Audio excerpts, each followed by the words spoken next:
being the next president at this point in time, like my colleague here has pointed out, because it's so far yet so near. But who knows if we can get there, 2015. Every day that passes, it's like we are in the 11th hour.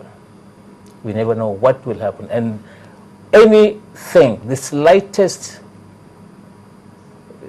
misadventure could spell doom. Okay. We all know. All right. Barrister Obani, legally, the president has the right under the Constitution to go for a second term. But although a lot of people have said if he goes for a second term, maybe he will swear in the oath of office the third term. But I mean, that particular debate must have been rested by now, because on this particular platform, we've talked about that particular issue. But in your opinion, legally, the president has the right to contest. But within his own party, there's been a lot of infighting, if I might use that word, in the PDP, which has generated a lot of pressure on the president. What exactly do you think the atmosphere is turning into? Well, the point is that it's a Nigerian thing. You know, it is a country where power is exercised without responsibility, without accountability, where the government in power does not in any way bother about the interest, the aspiration of the Nigerian citizen, because actually we are now in 2013. 2015 is still a bit far. The responsibility of any government in power at this point in time is to satisfy the Nigerians that elected them into office, to ensure that they provide the basic things of life, the issue of infrastructure we're talking about, the issue of unemployment. Nigerians are unemployed. Over 70% of the Nigerian youth do not have any job. And that's why you see the level of crime in the country. The issue of infrastructure, I just came back from Redeem camp this afternoon. I drove to that road that's supposed to take me less than 15 minutes. I spent 3 hours. The church that I worship closed by 2:30.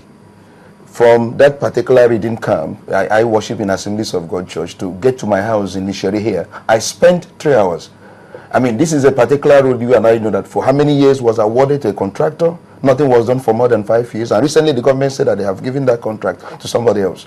That road has deteriorated to such a worst state that you cannot, and people there pass through that particular road every day, causing the government in power. I spent average of 3 hours with people cursing and all that. I'm talking about issue of infrastructure. Now, if a government comes into power, the Nigerian people do not hold them accountable and responsible for giving them good governance.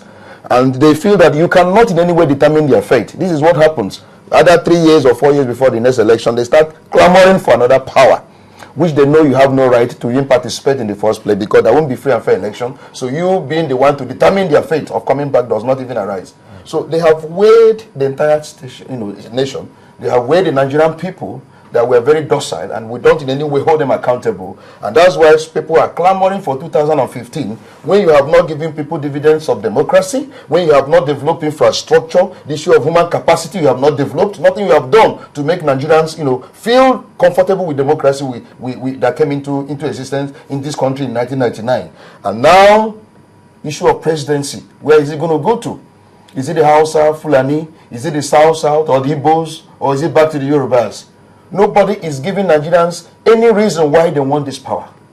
The Hausa Fulani does not tell us if they get this power, what they want to do to ensure that Nigerians, begin to have unity and develop in progress. Nobody is telling us that. The South Side that wants to return the power is not telling us that if they return this power, Nigerians will begin to enjoy dividends of democracy. The Igbos that are clamoring that is their own turn, nobody is telling Nigerians that if they get into power, Nigerians will begin to enjoy it, no matter where you come from. And then there will be unity, and then there will be progress for us as a nation. Nobody is telling us what they need this power for. It's all about getting into power, and a lot of resources are available to them. They will, get it to themselves, begin to share it to their friends. They have the oil block. They have the entire money coming in, and there is no responsibility, there's no accountability. So the point is this: as long as Nigerians are docile, as long as Nigerians are not asking for accountability on their leaders, that's why 3 years or 2 years to the next election, already posters are all over the place. And they don't care whether they give you the democratic dividends. They don't care about it. So it is important we know why they are doing this, because of the docility of Nigeria. As long as you don't hold them accountable, as long as you don't hold them responsible, they are ready to begin to plan. Even immediately they are elected, 3 years to election, they're already planning how to come to power next in 3 years' time because you don't hold them accountable. They don't care about you, and they don't want to give you dividends of democracy because you would not in any way hold them accountable. You don't even elect them because your vote does not count. So that is what is going on. What is going on is that there is no responsibility to Nigerians. Okay, for a president who was actually looking for a stringed or a streamlined one-term tenure for every office holder, talk about the presidency and the governorship. Do you think that President Jonathan is that kind of personality that would really want to do a second term? I try not to delve into the minds of people. I prefer to make my draw my conclusions based on what they say and what they do. President Jonathan has said so far he is not yet interested in even thinking about the possibility or not of running. But then the issue was raised, and I think settled in court, that he has the right to run. But like Barrister Albani said, it is not enough to have the right to run, legal right. You have to have a moral right to run. And you should have a popular backing that induces you to run, believing that you will win. How do you gain these? As he has said also, you normally gain these through doing the right things, what we call in Nigeria, giving the people the dividends of democracy. Unfortunately, this has not been as apparent as one would have loved it to be for this administration. Partly because right from the word go, this administration was bedeviled with the excessive or new level of insecurity, another form of insecurity we had never witnessed in this country before, was bedeviled by a very aggravated level of antagonism in the National Assembly, which interestingly was led by one party against itself, mainly. It wasn't so much opposition as much as the PDP infighting itself. But all that having been said, we cannot deny the fact that there have been some achievements.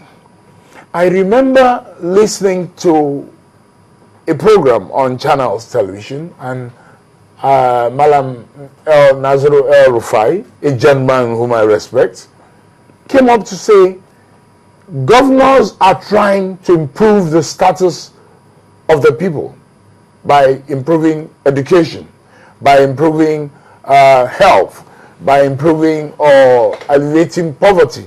But that none of these processes will manifest in anything less than 15 years.